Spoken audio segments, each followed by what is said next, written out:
Well, good morning. How are you guys doing? Good. You sound like you came ready with expectations to hear something. I have to tell you, I was telling a friend this morning, I said, just being honest, every now and then I show up and I just don't feel like preaching. You guys ever come to church and you just don't feel like being here? Just be honest. We're in church. Gotta be honest. Sometimes you just come because you're obedient, and so you come, and then God does amazing things. But sometimes I just show up and I have to just push through that, you know. But today, I'm ready to preach. Are you guys ready to listen? You guys ready to listen? All right. Well, I just want to make sure that we were on the same wavelength. So feel free to talk back every now and then. Feel free to stand up if you want to. You can be seated, but you don't have to stay seated, is what I'm trying to say. All right, so here's the deal about you. I don't care who you are, how rich you are, how poor you are, where you live, where you wish you lived. I don't care about any of that stuff. Time is the great equalizer. Like, it equalizes all of us. How many of you feel like that time is slipping away? Like, you just feel like that way sometimes. If you're not raising your hand, it's because you're in your 20s and you think you've got all the time in the world left. If you're in your 30s, 40s, 50s and above, you know it just seems to pick up pace. It just slips away faster and faster. It really is. And how many of you feel like this? And I know this is all of us, that you just don't have enough time. You're like, I just don't have enough time. Like, I can't get it all done. I don't have enough time. But what's true is we all get the same amount of time every single day. All of us. So turn to your neighbor right now and just tell them, you get the same amount of time as me. Stop complaining. Stop complaining. Stop complaining. Because we all get the same amount of time every time. Your problem is not a lack of time. And we're going to take a series, 4 sermons, or these next 4 sermons. We're going to look at this. Your problem is not a lack of time. My problem is not a lack of time. But my problem is a lack of priorities. Your problem, it's not a lack of time. It's a lack of priorities. Your problem is not limited seconds, but it's unlimited choices. Have you guys shopped lately? Seen how many choices you have? How many things you got to choose from? You got unlimited choices. You got so many good things. Somebody said, I got 99 problems, but my amount of time ain't one. That's not one of them at all. Like, I don't have a time problem. I got a priority problem. And it's something we think about often. How many times a day do you think, like, what time is it?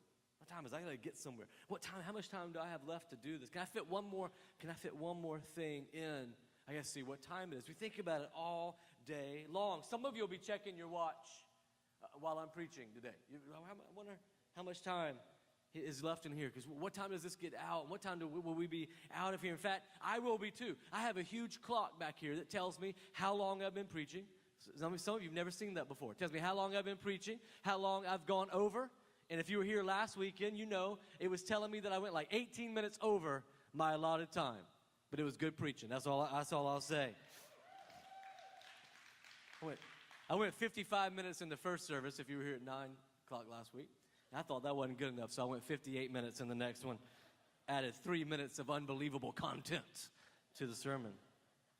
Someone asked me one time, they said, do you have any pictures of you when you were younger? I thought every picture of me is when I was younger. I got all kind of pictures of me when I was younger. Unless you're Marty McFly, I guess. They're all of you when you were younger. But that's because time is ticking away. I mean, literally, right now, we're all getting closer and closer to the time when we'll be done. We'll die. We're closer to being dead now than we were when we came in this room. Time is ticking away. It's kind of depressing, isn't it? I mean, when you really think about it, you're like, wait a minute. I forgot that I'm closer to being dead than I was when I came in here. Thanks, Pastor, for reminding me of that. In fact, let me just bless you with some words from Scripture. Repeat aloud after me and proud. Job 7:6. My days fly faster than a weaver's shuttle, and they end without hope. Put that on a mug and drink coffee out of it. I mean, that's just, it's depressing. But have you ever felt that way? Have you ever felt that way? I mean, how about Pastor Peter? He tells us, people are like grass. I didn't say people like grass. I said people are like grass, or like grass. Some of you are like, cool, I never thought the Bible talked about grass. Their beauty is like a flower in the field, and the grass withers, and the flower fades. You know, time's ticking away. Just makes you feel bad. So all is lost, right? I mean, time's ticking away. It's going by faster than a Weaver's shuttle, whatever that is. Had to look that up on the Google, figure out what that was. And it's just going fast, and it's going by so fast in front of you.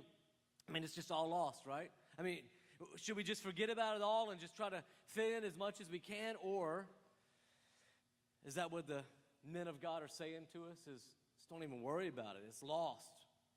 I don't think so. In fact, Paul had a little advice on time as well. Ephesians 5:15 through 17. It says, so then, be careful how you live. Do not be unwise, but wise, making the most or the best use of your time, because the times are evil. Therefore, do not be foolish, but understand what the Lord's will is. In other words, there is a lot of time spent by a lot of people being evil. Like, there's a lot of time in this world, the days are evil. Like, there's a lot of people just kind of doing stuff with their time that they shouldn't be. There's a lot of people out there planning things that aren't good things. There's a lot of people living without purpose. So we as Christ followers need to make sure that we make the best use of the time. Yes, our time is passing by. It's going by too quick. It's like a Weaver's shuttle. It feels like there's no hope at the end of it sometimes, but we've got to make the best of our time. And then Paul echoes those same words again in Colossians 4:5. He says, behave wisely towards outsiders, making the best use of your time. He says, make the best use of your time. So that there appears to be this tension in the Bible as we look at time and as we study our time. The tension is that time is ticking away, but we are to use the time we have well and on purpose. Yes, time is fleeting. Yes, it's going by fast. And our morsel of time that we have here on earth compared to eternity and even the time that earth has been here is so small. But we ought to live on purpose. Well, how in the world do we do that? Well, we're going to spend the next few weeks talking about how to live and how to order our lives in such a way that we can obey the Pastor Paul here and use our time wisely as God intends us to, because time is fleeting and time is ticking away. There's this man in the Bible. He's a Bible hero, in fact. Most of you in here have heard of him. His name's Moses, and he wrote an entire psalm. He wrote some poetry on this very issue of time. And it's Psalm 90. If you have your Bibles, you can turn there. Or it'll be on the side screen, but we're going to look at as well if you don't have a Bible with you. But before we dig into that, let me give you just a little of the backstory on Moses prior to writing this psalm or this poetry. The people of God, the Israelites, are in captivity to the Egyptians. And so they are slaves to the Egyptians. And one of the Jewish people, a young lady has a baby, and trying to keep that baby safe, she intentionally places the baby in a river basket at the same time that she kind of knows some of the people from Pharaoh's court and even his daughter will be out near the river, and that she hopes they'll be overcome with compassion, that they'll see her baby floating in the river, and that she's hoping that they will take her baby on to raise, and they do. And that baby's name is Moses. And so Moses now is taken into Pharaoh's home. He's taken into Pharaoh's family, and he's raised by Pharaoh, and he learns to walk like an Egyptian. He learns to talk like an Egyptian. If you don't get that, you're young, and that's okay. But as he grows into a young man, he's made aware of the fact that he's not an Egyptian. And he realizes, I've been here, but this is not my people. And so he sees his people, the Israelites, and they are being treated as slaves would be treated. They're being abused. They're being treated poorly. They're being beaten, even killed by the tireless Egyptian slave masters. I believe that God had Moses see this. He saw his people because he wanted to break his heart. He wanted Moses to see these people, and he wanted it to break his heart for the people of God, like God's heart was broken for the people of God. He had something big for Moses that he wanted him to kind of act on. But Moses, in an emotional reaction to what he sees, rather than taking time to hear from God on it, that he has this emotional reaction, he makes an unwise decision with his time. And he's careless how he lives his life. Paul said, don't be careless with how you live your life. Don't waste your time. Don't make unwise decisions. But Moses does that. He's careless with his time. And remember, your problem is not a lack of time. Moses' problem was not a lack of time to do what God had called him to do, to take on this burden that God had allowed him to see, but a lack of priorities. Moses had a lack of priorities. Your problem is not limited seconds, but unlimited choices. And Moses made the wrong choice. Made the wrong choice. And so we see Moses is just like us. He has something inside of him that needs to be dealt with. He has something inside of him that needs to kind of be worked on by God. And it causes this reaction. Moses has these anger issues. Some of you know what that's like. You deal with anger issues, you become a person you don't want to become sometimes. Like sometimes you react in such a way emotionally to something, and that's not the way you want to be. It's not who you want to be. And you know there's something inside of you that this causes that. He has an identity issue. We see throughout Moses' story that he's always going, who am I? I mean, you can see where that would come from. He's dropped into a river by his mom, a good choice that she made for him. He's raised by his people that weren't his people. He's got identity issues. Who am I? Am I an Egyptian or am I one of God's people? Who am I? He's got anger issues. He's got identity issues. And so in anger, he kills one of the Egyptians. And he tries to cover it up. He tries to hide the fact that his anger snapped. He tries to act like it didn't happen. Just like some of you. Let's just pretend that didn't go off on you at work like that. Let's just pretend that fight didn't escalate the way that it really did. Let's just act like that didn't happen. He tries to cover it up, but he quickly realizes this is not going to go well. And so he flees to the desert where he will spend the next 40 years of his life. Sometimes small choices, just a few seconds of time, cause big consequences. Some of you are walking through those consequences now. It was just a moment of time you made this decision. It was just in a moment of time you went there. Just in a moment of time where you said the words that you said. It was in that small amount of time that your whole world was changed. You're living in the consequences now. Some of you you could stand up and tell a story like Moses. For some of you, it's been years, maybe decades of walking through it. Moses has that. And we often spend our time in unhealthy ways in reaction to emotional weaknesses inside of us. All of us have it. Moses had it, these emotional weaknesses. And so we spend our time kind of this wheel over and over again of these reactions that happen inside of us because we don't deal with what's inside of us, making us to use our time that way. And so that's where Moses was. And what comes out is just an indication of what's inside. Some of you have said before, well, that wasn't like me. I don't know why I said that. It was just like you. Because it's what's inside. It came out. Well, I said things that's not what I mean. Oh, you meant them. Because there's something inside of you that came out. And God is bubbling that stuff up to the surface so you can deal with it in the time that you have. And so Moses does that. And then Moses then goes into a timeout of sorts. God puts him in timeout, puts himself in timeout. Have your kids ever put themselves in timeout? Every now and then my little boy, when he was a little bit younger, he'd come to me and go, Dad, I'm going to go to the stairs. Just sit down. Need to get self-control. And he'd just kind of sit himself in timeout. And so Moses flees, or God sends him, however, but he finds himself in timeout. For the next 40 years, he settles into this rhythm and this monotonous life. I'm doing the same thing over and over again. He knows, in the back of his mind, he knows the people are still being treated poorly. He knows his people are still being unfairly abused. He knows that his people are still slaves. He knows that God saw him see that for such a time as this. And then he made an unwise choice, and so he's there in this monotonous life. But don't despise this time for Moses. See, don't see it as a time of punishment, but as a time of preparation. Some of you right now, you feel like you're in a time of punishment. You feel like you made the wrong choices, and so now this is just your lot in life. It's not a time of punishment. It's a time of preparation. And here's what I've learned. The time of preparation and how long that lasts is more up to you than it is up to God. God is ready to do something big with you again. He's ready to push you into the next thing for your season if you'll learn. How many know you only have to repeat the grade if you fail the test? And so sometimes it's not a time of punishment. He's preparing you. He wants to do something good with you. But Moses, he takes 40 years in this time.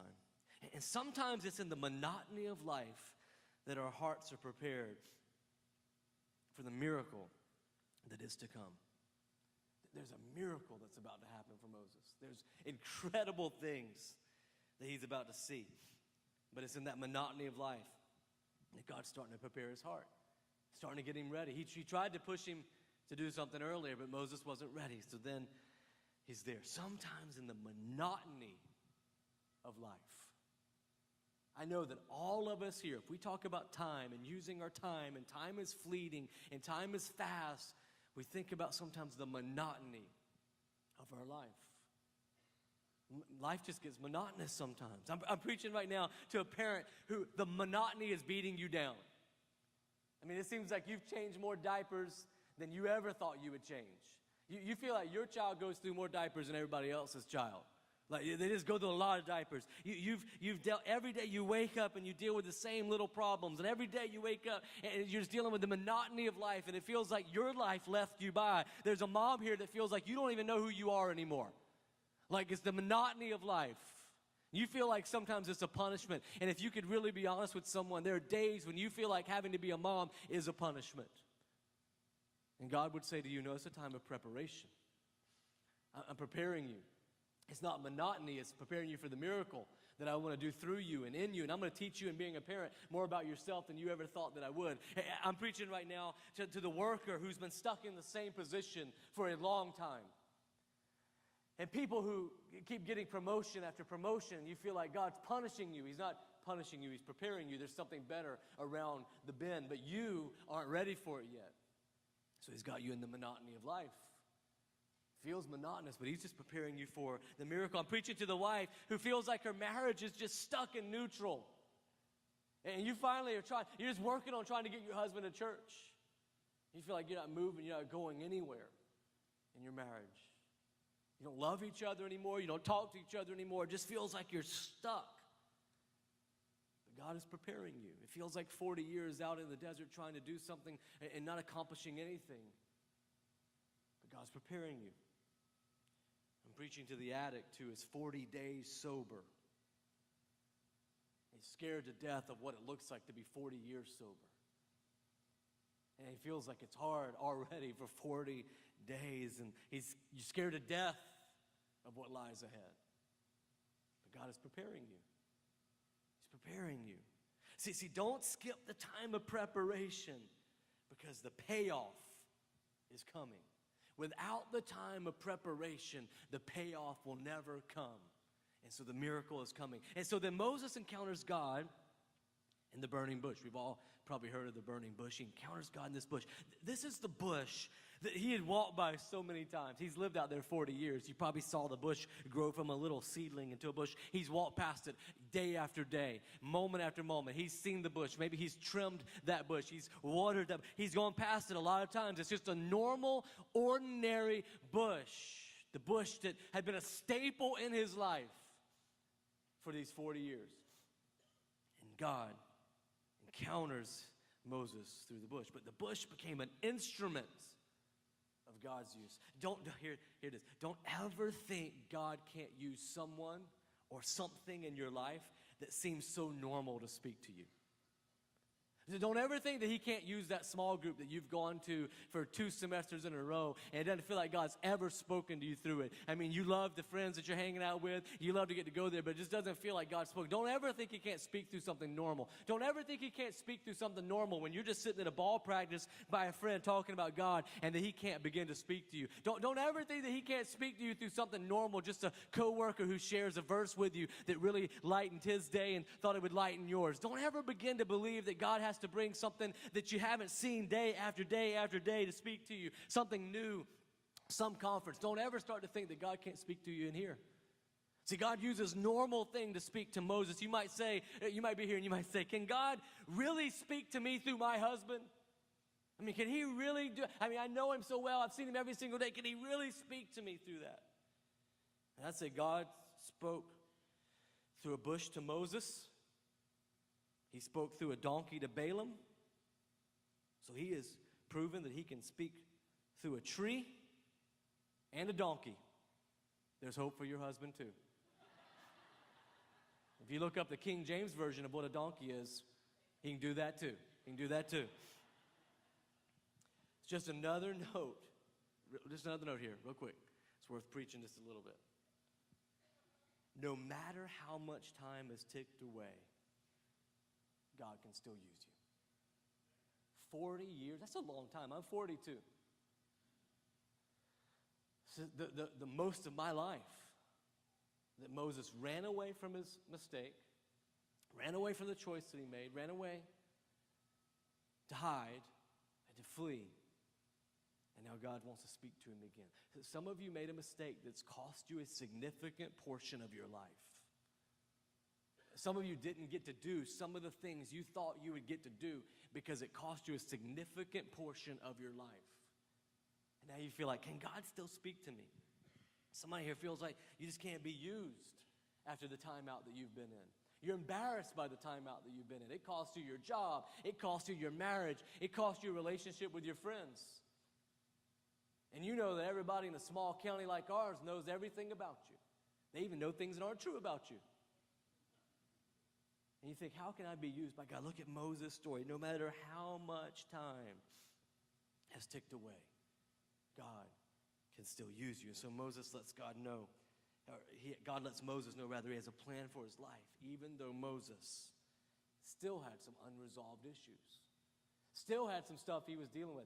God's not waiting for you to be perfect. He already is. So he's not waiting on you to be perfect. He's waiting on you to be ready, to be willing, to use the time of preparation to get ready to hear from him, to learn from him. And so Moses goes and he leads the people into victory against the Egyptians. And he leaves for Egypt for the promised land. He's heading out to the promised land. But then Moses encounters his issues from the past again. And he is careless with how he lives his life and how he spends his time. Earlier in the journey, since they leave Egypt, and it's a long story, but God gets him out of there. The Pharaoh lets him go. They cross the Red Sea, and the sea opens up, and they get on the other side. And on the other side, early in the journey, God told Moses to strike a rock to bring out water. He said, hit the rock with your staff, and it'll bring out water. And it worked. It worked. And now the people, though, are thirsty again. They need water again. And Moses is instructed by God again. Look at this passage here. It says in verse 2, there was no water for the people to drink at that place. So they rebelled against Moses and Aaron. The people blamed Moses and said, if only we had died in the Lord's presence with our brothers. In other words, I wish we could go back to Egypt. I wish we could go and die with those who died in Egypt. They had a better life than us, Moses. I mean, they were better. I wish we could go back there. Why did you get us free, Moses? Why did you let us come out of this, Moses? We wish we could go back. Why have you brought the congregation of the Lord's people into this wilderness to die along with all of our livestock? Moses, you're going to kill us and our animals. And it's your fault, Moses. If you're a leader in anything, you know that eventually the people who follow you will grumble a little bit. Just deal with it. That's what happens, and they're doing that for Moses. Why did you make us leave Egypt and bring us here to this terrible place? This land has no grain, no figs, no grapes, no pomegranates, and no water to drink. And Moses And Aaron turned away from the people and went to the entrance of the tabernacle, where they fell down on the ground. And then the glorious presence of the Lord appeared to them. And the Lord said to Moses, "You and Aaron must take the staff and assemble the entire community. As the people listen, as the people watch, speak to the rock. As the people watch, speak to the rock over there, and it will pour out its water." So think about this. One excuse Moses gave earlier was that he couldn't speak. Do you remember that? And in the story, it was back when God called him to get the people out of Egypt. He said, "God, how am I going to do it? God, I can't even speak. I stutter. God, how can I do that?" And God said, "Don't worry about it. I'll speak for you." He said, "What will I do, God? What will I say?" God said, "Don't worry about it. I'll say it for you. You just be obedient, Moses, and I'll figure out the rest." And it was an issue of identity, and it was an issue of trust of God. Who am I, and who are you to tell me that I can do this? It was identity. Who am I, and who are you, God? It was an issue that Moses dealt with. But now God instructs him to speak to the rock. He says, "Moses, I want to go right back to your area of weakness. I want to go right back to that thing you struggle with. I want to remember when you doubted what I could do through you." And he says, "Speak to the rock." And after he had told him earlier to strike the rock. So he had told him earlier, strike the rock. And God lets Moses take baby steps towards his growth. I love this about God. Because some of you feel like God's going to call you to take a big, huge step as soon as you start walking in your faith. That he's going to call you to take this huge leap of faith. And really what he calls us to is little baby steps. And so he said, "Moses, first, would you strike the rock? Would you strike the rock? Because that's a lot easier than speaking to the rock. Because I know you've said you deal with speaking, and I know you don't have identity issues in that. But could you strike the rock? And when you strike the rock, water pours out." That was a little baby step. And now he said, "All right, God, Moses, you saw that when you struck the rock, I was faithful. You saw that I got you through the last opportunity. You saw that I did the miracle already. You know I can do it. Now, would you go and speak to the rock?" But at some point, God is going to call you to stretch into an area of faith. He's going to call you to face your fears. He's going to call you to pray over someone when you've never prayed over someone in your whole life. He's going to call you to have the conversation and you've never had the conversation. He's going to call you to lead a team when all you've ever done is be as a doer, and you're going to be called to lead.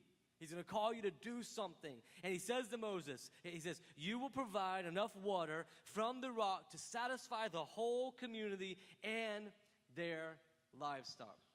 So much here to preach and so little time. Time's ticking away. But can I give you one more little nugget here? Just one more little nugget here. Because we got to get back to the psalm. We haven't gotten to the psalm yet. Remember, there was a psalm we're going to read that Moses wrote. We haven't gotten there. But I want to give you one thing. When you face your fear in faith, God will flow from your favor to your family and to your friends. He said, "Moses, if you'll face your fear and you'll speak to the rock, face your fear in faith, I'm going to flow out of favor on you, and it's going to bless everyone around you, even the people that are grumbling against you now, even the people that are saying, 'I don't even believe you've changed your life.' Even the people that are saying, 'Why are you so involved in this church now?' Even the people that are saying, 'I don't understand why you don't come and hang out with us. It's Tuesday at the club. You need to come. Come on, you need to be there.'"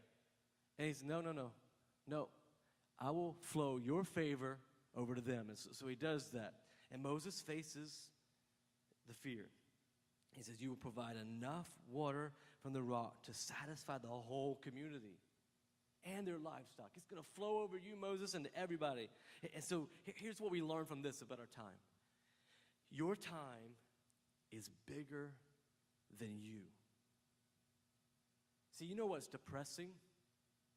Is if all of this that we're going through, all of this that we're trying to accomplish something in our life with, that all of this time that's so fast and flees away so fast, if all it is about us, because what? We are like grass that withers away. We are like the flower that just wilts and dies. We are just a blink in time. Well, we really and honestly and truly can't accomplish much of anything in the very, very small amount of time we have here by ourselves. And so it gets depressing if it's all about us. But it's not just all about us. Our time is bigger than ourselves. And so Moses did as he was told. He took the staff from the place where it was kept before the Lord. And then he and Aaron summoned the people to come and gather the rock. Everything's good. They're doing what God told them to do. But he takes a step of obedience. He's going after what God called him to do with his time. He's making a wise choice. But then those issues from the past come up again. Anger issues. It comes up from again. The lack of identity and trust in God starts to boil up again. And he starts to veer, and it says, Moses said, "Listen, you rebels," he shouted. God had told him exactly what to do with his time. He had given him exact instructions. Gather the people so they can watch. They'll watch me work. But Moses' anger, those issues he hadn't dealt with, the things that he had tried to hide, that thing that bubbled up inside of him, the stuff he never really dealt with, the issue comes back again, and he makes an unwise decision. He veers from God's plan, and he goes back, and he speaks not to the rock, but he gets angry at the people. He speaks to the people, not the rock. It's kind of what God told him to do. He spoke, but not in the way God told him to do it. And he's mad at the people. He's angry at them. They've been murmuring. God has compassion on them, but Moses is angry at him, and the anger issue boils up. And so he starts to lecture the people. God said, gather them around so they can see me work. God said, just get them here. Isn't that what we do in the church so often? God just says, get them close to me. Just get them close to me, and I'll change their hearts. Get them close to me. I'll work on their sin. Get them close to me. I'll point out things through Scripture to them. You just bring them close to me. Let them see me work. And we get them, and what we want to do is lecture to them. And what we want to do is boycott them. And what we want to do is sign stuff about them. And what we want to do is tell them how lost they're acting. You know why they act lost? It's because they're lost. You know why the people murmured and complained? Because they didn't know how to be free. They'd never been free before. All they'd ever been told is make this many bricks. All they'd ever been told is show up at this time and work. And you do what you're told to do. And now all of a sudden they have freedom. They don't know how to be free. And they're going, we're afraid. What they were really telling Moses and Aaron is, we're afraid. We're going to die out here. We don't know what to do. And God had compassion to him. He said, gather the people near me. Let them see me provide for them again. And what did Moses do? He lectured out of his anger. He let his anger issues come back. Lack of obedience in the details causes a derail in our lives. Some of you think you're obeying God because you're kind of walking in the general direction that he told you to walk in. But the truth of the matter is you've veered off into your own little world here. See, in the details. There are times when I think, all right, I'm doing what God told me to do. And then I remember, no. He told you to do it like this. He told you to take this step in this way with compassion and with love, not the way you're doing it. And so Moses says to him, must we bring you water from this rock? Now think about this story. Who is he questioning? He's not really questioning the people. He's questioning the plan of God. Because God said, bring water from the rock. God already told him to bring water from the rock. God had already told him what to do. And I think about us. I know this is me. It may not be you. This is me. Must I give you grace again? Must I give you forgiveness? I know God's told me to give forgiveness, but now I'm mad at you because I got to forgive you. You need to quit doing stuff that makes me have to forgive you. Must I see from your perspective because I really like my perspective? Must I love the unlovable and the confused and those far from God? Do I have to walk through this again with you? Do I have to love you in spite of the fact that you live your life in such a way that is totally opposed to the God that I believe in? Must I do that again? Must I die for you as Christ died for the church? Must I care for the cared less for? Can't they just pull themselves up by their own bootstraps finally? Can't they just do something for themselves? Do we have to keep serving them? Do I have to walk through this addiction again? Haven't we been here before with you? Isn't it time you just do what you need to do? Must I bring you water from this rock? And then Moses raised his hand, and he struck the rock twice with the staff, and water gushed out. So his anger comes out, and he strikes the rock, and God said, speak to the rock, but he's mad. So he takes his staff, and you know if you got anger issues, if you got something in your hand, you go hit something with it. And he hits it twice just to put an exclamation point on his anger. But I want you to see something hidden in this story. It teaches us about God. Water still flows. Moses doesn't speak to the rock. He lectures the people. He doesn't speak to the rock in anger. He crushes it with his staff, not what God told him to do. But God loves the people, and even Moses' disobedience could not keep him providing for the people, because God is a good God. See, some of you walk into here, and people have told you that God hates you. God hates you because of the time out that you're in. God hates you because of the sin that you've lived in. God hates you because of the choices that you've made. We're reminded again in this story, God loves you.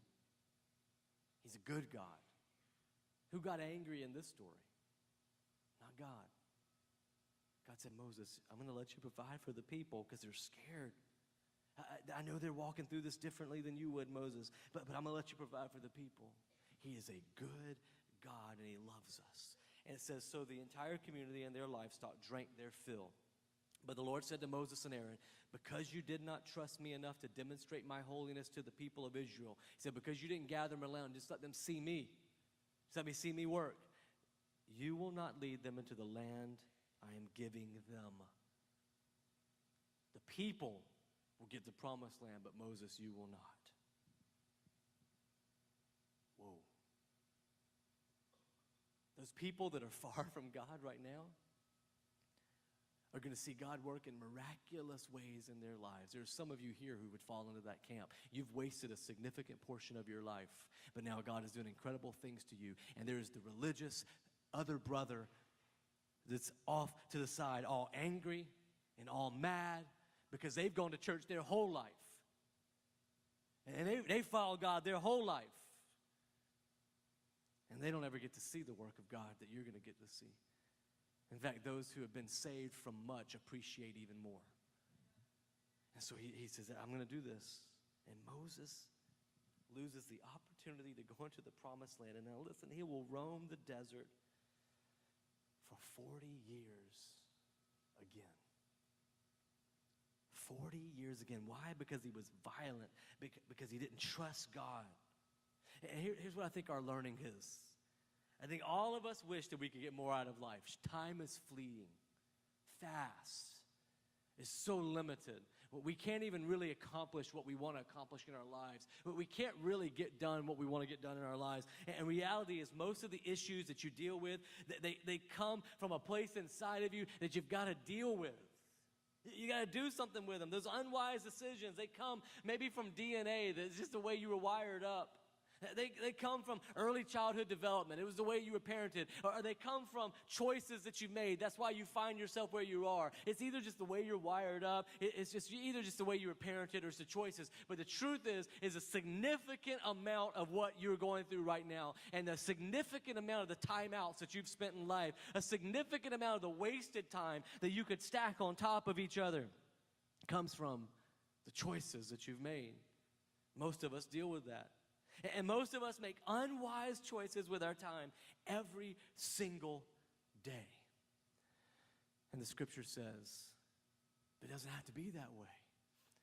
I want to redeem the time is what that verse that Paul talks about. I want to turn in my time the way that it needs to be turned in. I want to make wise choices. And so in this, there's a bad choice because we can't make bad choices because time is so limited. And we see in Moses' story that God wants to use us. And it's the choices that we make to deal with the things inside of us that affect how we use our time. And Paul says, use your time wisely. So what can we do? Let's look at Moses. So now Moses is wandering in the desert, and he writes a poem. And this is going to be the basis for this whole series, and we'll wrap up on this. All of this was just background, so you could understand this poem. And this poem teaches us how to live. So here it is, verse 1, Psalm 90. Moses in the desert, 40 years, second time out, roaming after he made unwise choices. Lord, through all the generations, you have been our home. That's a loaded statement. God, we've been slaves. I've been with Jethro out roaming, farming with him for 40 years. I've been in the middle of a sea that was split open. People before that have been in all kinds of places and all kinds of situations, but God, you've been our home. It sounds like he's starting to learn who God is, starting to trust God. Lord, through all the generations, you've been our home. Before the mountains were created, before the earth was formed, you are God without beginning or end. You speak, and man turns to dust. 1,000 years are but a yesterday to you. They are like a single hour to you. We glide along the tides of time as swiftly as a racing river and vanish as quickly as a dream. We are like grass that is green in the morning but mowed down and withered before the evening shadows fall. There's that idea again. Time passes by so quickly. In verse 7, we die beneath your anger. We're overwhelmed by your wrath. God, you're so big. You're so mighty. You can do so much more than us. You spread out our sins before you, our secret sins, and you see them all. No wonder the years are long and heavy here beneath your wrath. All of the days are filled with sighing. Everything's going away. We're sighing, God, because we're not accomplishing what we want to accomplish. 70 years are given us, and some may even live to 80, but even the best of these years are often empty and filled with pain. There's so many regrets that we would stack up, God. There's so many times when we've wasted our time, God. Soon they disappear and we're gone. Who can realize the terrors of your anger, your wrath, your might? Which of us can fear you as we should? So given all of this, again, it seems like Moses is back to where we were. We should just give up, right? I mean, it's fleeing, it's gone, it withers. We're beneath you, God. You're so mighty. No. Here's verse 12. This is it. Teach us to number our days and recognize how few they are. Help us to spend them as we should. Here's a man who had made an unwise choice and been in the timeout. Here's a man who made an unwise choice again, been in another timeout. And he says, God, here's our prayer, and here's our prayer for the next 4 weekends of this series. Teach us to number our days. Teach us to realize how important it is that we make wise decisions with our time. Teach us, God. In other words, God, help us to realize how little our days are, but in the grand scheme of your plan, with your help, getting with you, God, because you're mighty and you've always been our home and you made the mountains of grandeur and you made all this stuff. You do incredible things, God. Help us get your perspective and see the difference we can make if we live on purpose. And if I'll team up with you and you'll team up with her and you'll team up with him and you'll team up with them and we'll get together, that God, you can stack all of this up, and with your favor and with your blessing on it, God, what seems like it just flows away, what seems like it can't make an impact in the world begins to make a difference, God. Teach us to number our days. Our days are short, but Moses indicates that we can do something with it. That if we'll pray this prayer, that they can mean something. And we don't have to live in the depression that time is fleeing away, because we know there's somebody that comes after us that God's going to stack on top of us, and then he's going to stack those days on top of those days, and he's going to use the church that the gates of hell cannot stand against to do something. See, if it's just about me and what I can accomplish in the short years that I'll live on life, it's depressing. But if it's about the miracles that can happen when all of us are used together with God's blessing on our lives, then my days begin to mean something. Now I need to plan my days. Now I need to number my days. In other words, I need to give a name to them. This is what this day is going to be about. Here's what this hour is going to be about. Here's what this time is going to be about. Now I need to be better at prioritizing, which we're going to look at in this series. Now I need to be better at planning. It's not okay anymore for me just to go, I just don't do calendars. I just don't do planning. Because if it's that important that God, we would pray number our days, we better put a name on them in a calendar. We better say, this is what I'm going to accomplish. Now I can have goals. See, goals without God are just fleeting. They're just on a weaver's shovel. It just goes by. Who cares? But now I can go, okay, I need some goals. I need to do something with my time because it's important now. Our days are gone in the blink of an eye, 1,000 years. God is what a day is to you. But that means also that God can do an incredible thing with our days, that they matter to Him. And so over the course of this series, here's what I want you to do during our time of response now. Some of you find yourself having been in a timeout for a while. It's a time of preparation. What is God preparing you for? Ask God, what are you preparing me for? What's my next step? What do you want me to do next, God? Some of you feel like life is monotonous. I want you to pray today, God, when's the miracle? What's the miracle you're setting me up for? What's the thing that you want to use me? Some of you feel like too much of your life has passed by and ticked by. You've been at a timeout. You've wasted it. You've done all these things, and you feel like I can't be used of God anymore. Here's what I want you to pray. God, you still got time left for me. And you said that you can turn time into any direction you want. My day can be like 1,000 years to you. My 1,000 years can be like a second to you. You can do anything you want to with time. So God, use whatever I have left. I want to serve you. It's not wasted. I'm going to pour into somebody else who will extend it. I'm going to pour into somebody else who will stack on top of my time.